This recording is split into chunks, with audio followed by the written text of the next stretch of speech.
So Right. if you go to the next slide, NASA Blue Marble 2.0 is what that one is. Many of you are probably familiar with this image and the creator of it and what he said about it, but this might be a review for some of you. Some of you might not know about this at all, but we're happy to share with you guys that this is not a photograph, and the person who created it has gone on record, and he's on NASA's website. We don't have to read all of this here, but they say, what do you do, right? Robert Simon, lead data visualizer and information designer, senior program analyst. So he works with computer programs, and the visualizer is just Photoshopper, basically, right? This is his job title. If you go to the next slide, you could read just that highlighted part maybe for me, Sean, or so the top question and the highlighted part. Yeah. So Robert Simmons was asked, what do you do and what is most interesting about your role here at Goddard? How do you help support Goddard's mission? It's so funny to me. It's hard for me to keep a straight face. Whew. Because remember I was talking about the look of someone that's at least susceptible to influence. Yeah. So he says, my role is to make imagery from Earth Science's data because we science here. He said, my role is to make imagery from Earth Science's data. I turn data into pictures. So, Michael, have you ever turned data into pictures as a professional image creator? No. You turn ideas turn into sure. pictures, you take concepts and you illustrate the concepts. You may take a several images and manipulate them to create another image, but raw data. I mean, is he talking streams of numbers?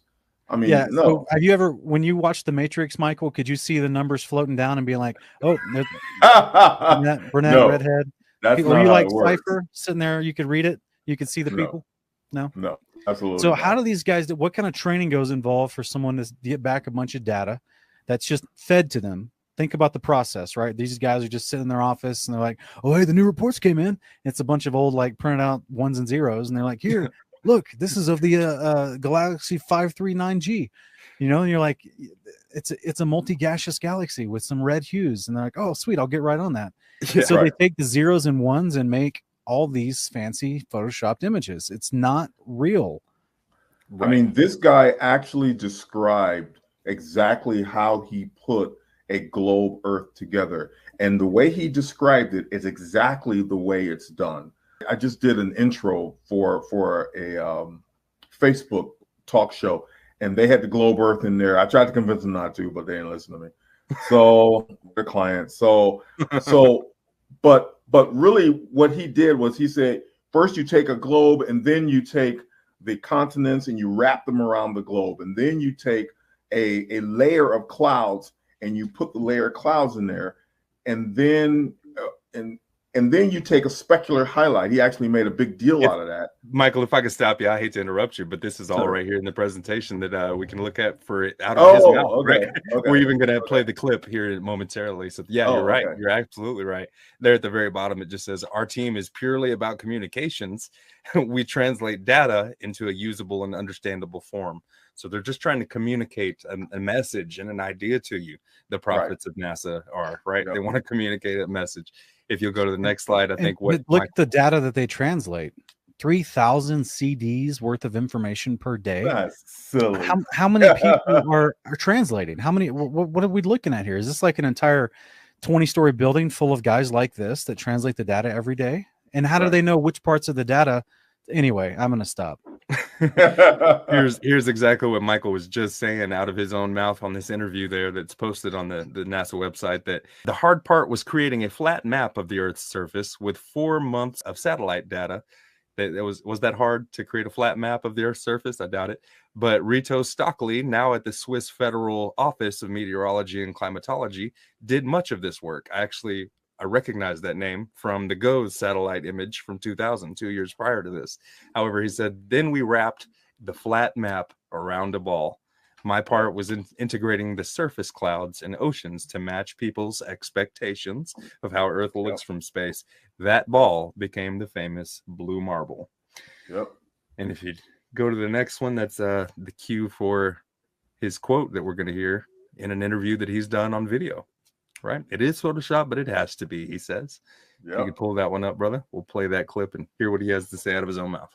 This world is not what you think it is. last week, scientists at NASA released this. The shot is compiled from data from NASA's VIIRS instrument, which orbits the Earth about every 100 minutes, taking measurements of light coming off the planet. That can be translated into ribbons of imagery like this, and then into one of these. And this is just the latest in NASA's Earth from Space album, which may be one of the most mind-expanding collections of images in human history. I think the images are very powerful because they make people think about the Earth in a different way. Then in 2002, Blue Marble 2.0, NASA's Rob Simon made this. And it had wide appeal too. For example, it ended up as the default background on the iPhone. I didn't even know until I bought an iPhone and turned it on and kind of did a little happy dance. Simon's job is... It's primarily taking data and making pictures out of it. That's what this is, a composite of data sets from several different instruments translated into a picture. To us, the really cool thing was the data set. Up until that point, there was no realistic color map of the globe anywhere. So the land layer here comes from the Moderate Resolution Imaging Spectroradiometer aboard Terra. And the tricky part here was the weather. So we actually had to take clouds out. They stashed the clouds for later, went onto the ocean. That came from an instrument that measures phytoplankton in the sea. Where it was low, I colored it dark blue because they're low mostly in mid-oceans. And then where it was a little bit higher, it was like a little bit brighter green. Then add the clouds back in. There's a small problem with it because there's a very slight gap in between each orbit. So some of those are painted on. It is photoshopped, but it's has to be. Then there was another layer to sort of simulate the atmosphere. And then there's this little bright spot. It's called the specular highlight. So it's the reflection of sunlight off of water. Those are the pieces, but you can't just slap them all together. It just didn't look realistic. It looks kind of flat. Or the clouds are sort of too see-through. So I just hit Command-Z a lot. There's artistry to creating the world. What I imagine it to be. Unfortunately, I'm not an astronaut. I've never been to space. But I've looked at these images over and over again, trying to sort of get the essence of it.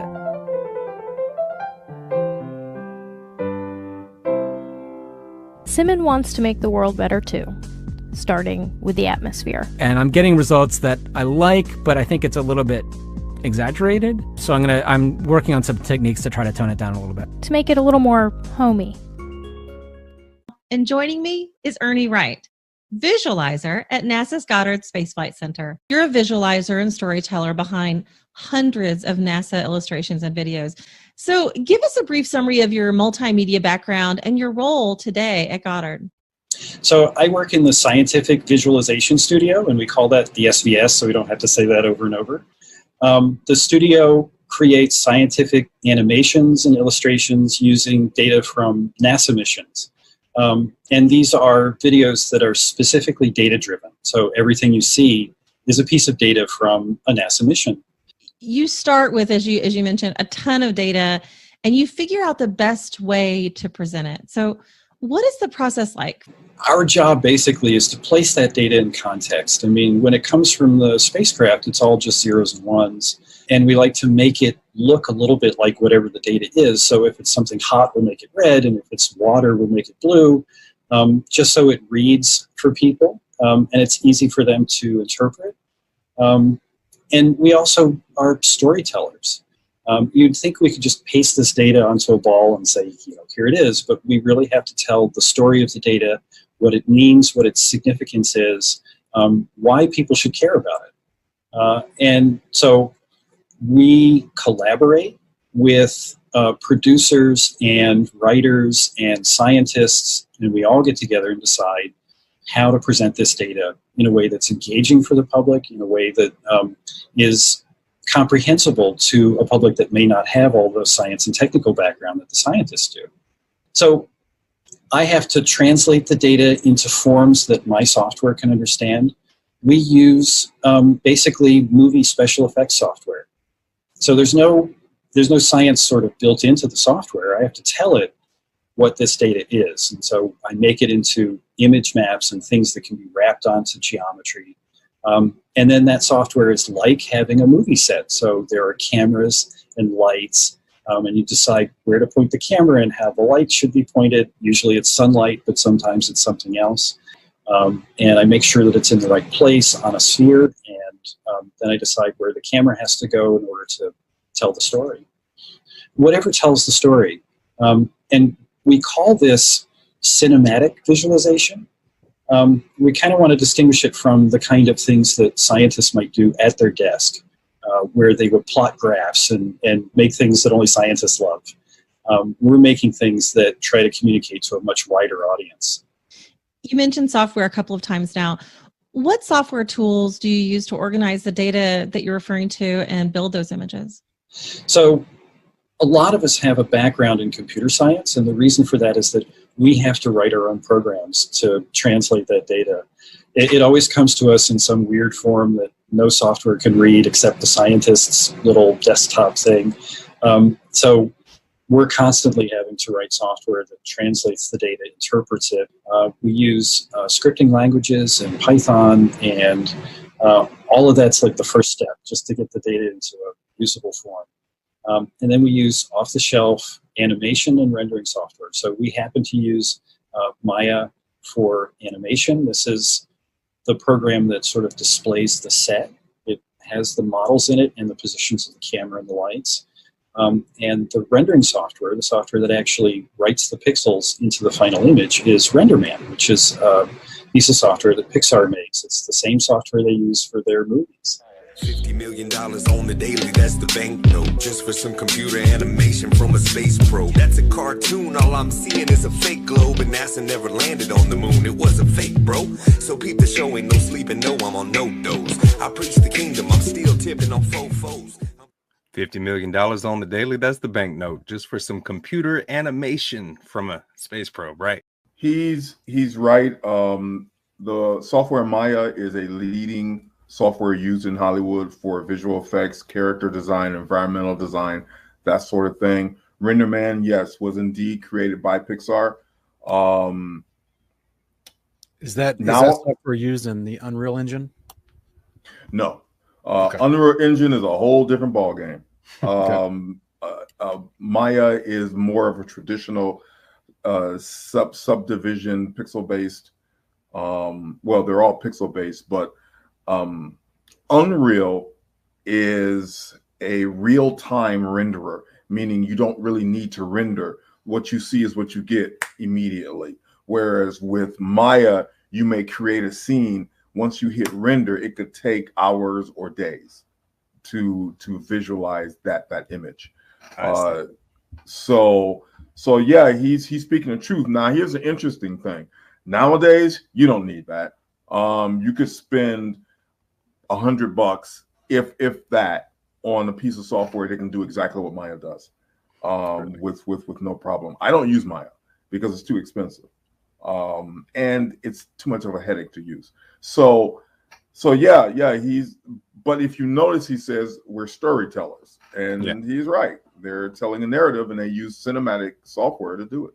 Right. They get together with writers and scientists, and they come up with the pictures that they want to communicate to the people with their message, right? So, yep, there it is from the horse's mouth themselves, right? We had Robert Simmons. We had the other guy that's another NASA data visualizer, just telling you straight up. They wrap images around balls in computer software and show them. And it's 3D software. Nowadays, they do it in 3D. 3D is far easier to work with than 2D. You have far more advantages, because you can get 2D renders from 3D.